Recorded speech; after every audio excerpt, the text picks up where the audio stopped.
Assalamualaikum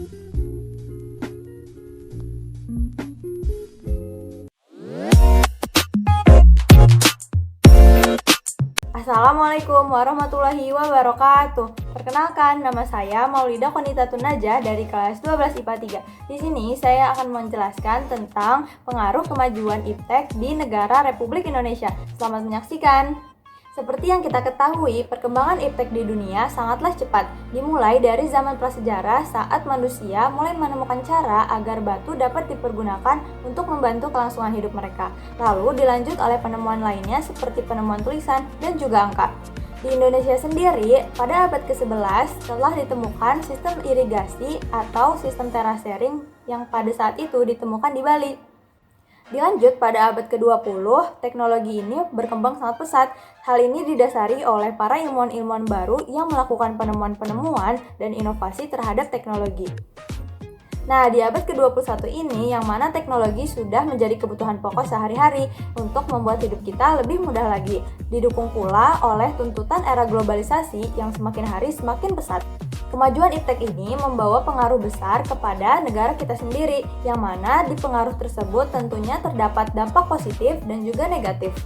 Pengaruh positif kemajuan iptek di negara ini dalam bidang ekonomi contohnya, yaitu meningkatkan kemakmuran masyarakat dan juga meningkatkan kesempatan kerja serta devisa negara. Dari aspek sosial budaya, pengaruh positifnya yaitu kita bisa dengan mudah mencari informasi dan juga belajar dari tata sosial budaya negara lain. Jika ada dampak positif, tentu saja akan ada dampak negatif.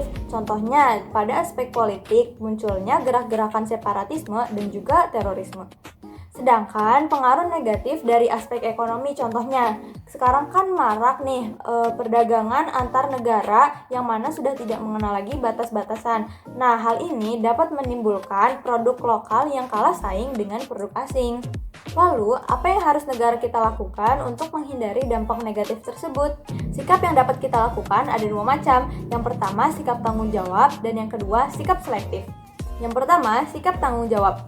Pengembangan dan pemanfaatan iptek di Indonesia ini tidak semena-mena dilakukan bebas begitu saja, tetapi kita juga harus memperhatikan kondisi lingkungan, nilai-nilai sosial masyarakat, serta agama yang ada di Indonesia.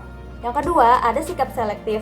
Pada aspek politik, negara harus mewujudkan hal-hal seperti menegakkannya supremasi hukum, serta memperkuat posisi Indonesia di kancah internasional. Pada aspek ekonomi juga ada hal-hal yang harus diwujudkan. Yang pertama, petani dijadikan prioritas utama. Kenapa? Karena Indonesia ini mata pencahariannya sebagian besar adalah petani.